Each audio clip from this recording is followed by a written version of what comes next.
every day, like, we have so much to think about, right? And it's our life. It's the things we have to do. It's all those things, right? So most of the time when we're looking to relieve ourselves, to have a good time, to relax, mentally check out, we're basically trying not to think about things, right? We got worries, bills, fucking houses, whatever, shit on the news, and all that's in your mind. Like, it's the external world. It's the information coming from around you, your environment, and it can change you, right? You can be affected by the environment, you can be affected by your surroundings, and it can change you. It can, like, form the way you think and your perspective on life. Or, granted, and it's a give and take process, you could be changing what's around you. That's the key. You could be affecting it. You could be speaking up and having impact on the external world. And what you're doing then, right? So try to follow me. Perceiving the external world around you is what's giving you information, and somehow the you that's you can become smaller, right? If things are getting to you, you're stressed out, you feel like it's out of your control sometimes, when we go through that, we lose that inner sense of, you know, what I could do to affect the change, and the sense that I'm just as important, just as big as what's affecting me. So it's the external world that we're interpreting so much of, that we have to find a way to project and, you know, penetrate that force that's coming around us, like the influences around us.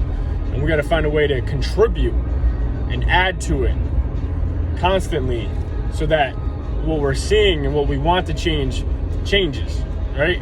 And I'm not saying like it's easy, like you can, like a snap of your fingers, you can change the social issues in the world. No, I'm saying when you're constantly interpreting it and you're getting bent out of shape by it, you're stuck somewhere in your mind.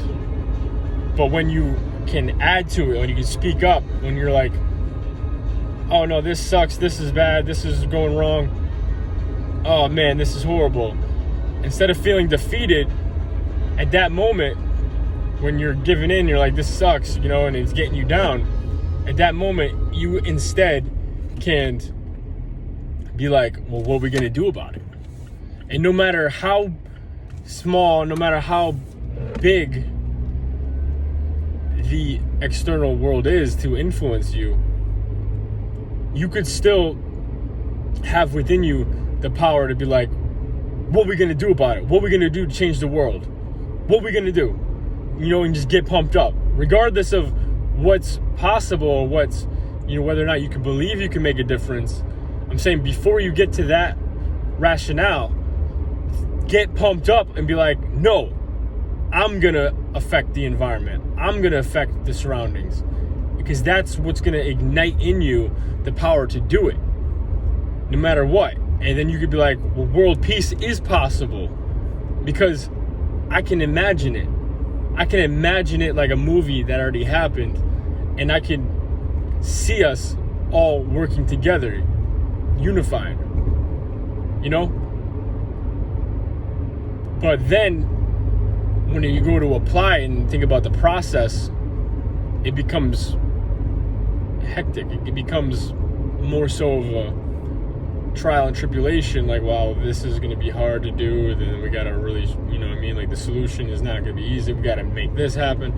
But before you get into all those steps, I'm saying just imagine it. Use your imagination, so that the part of your mind that's thinking over here, the logic behind it, well, how would you do this? This would be hard. You'd have to make this, this work and all the steps. I'm saying the other part in your mind, just the third eye, is just there to imagine what you can dream, what can possibly be, and it's possible, no matter how far away it seems. And when you can just imagine it, then you're putting yourself in a better situation to actually take those steps. But it starts with that imagination, and then and the imagination is triggered by that belief. You say, no, I can. No matter how impossible it seems, you gotta tell yourself, I can do it. And then imagine it, and then find the logical steps. So the part of your mind that wants to see, the perfect thing happen, imagine it before the next part of your mind, which is connected, right? Which almost happens automatically and says, well, I got to do this and do that, all the logic steps. Try not to go there automatically, because it can defeat, it can inhibit, it can hinder the dream from coming true. So just dream freely, and then exercise that. Encourage yourself to keep painting that beautiful picture in your mind, right? You read a book, and say it's fiction, and they talk about a world that's in peace, it's working perfectly, that ideal. Just imagine it like it already happened, right? When you read the book, you're suspending your disbelief. You're saying, okay, well, this isn't real, but I can still imagine it. I can imagine it like it is real, and it, to a certain extent, it's fiction real, right? Like it's actually happening, but it's in a hypothetical scenario. That hypothetical scenario, we could think more in, like that mental framework, we can think more of, and maybe not even think, just imagine within. And the more we do that, the more we exercise our minds to do that, then the steps become more clear. The steps become more pragmatic. Like you're like, wow, I can actually do this, because you're imagining it, and then you're telling your mind to gather the necessary resources to actually do it. Before you get critical, that's the biggest part. We get too critical today. We have so much information. We're rational to a very strong extent, right? We got studies, people tell us about, experts tell us about all the the information that makes things likely, right? Even if someone who's got addiction problems are like, well, this is going to be hard, I might be stuck in recovery for a long time. It's like, well, sure, that's logical. Those are the probabilities. Statistics say this. You're right with the critical analysis, but the critical analysis isn't everything. If you really want to get better, imagine yourself better. Then get critical with the steps and how to do it, the process. But don't get caught up in the how, the process. That can come later, because you got to get mentally prepared. You got to prime your mind to make the dream possible. And then once you do that, once you have that belief, that image in your mind, the dream, the vision, you got to get that vision. Then you're got the attitude, then you're going in the right direction, and then the steps present themselves to you.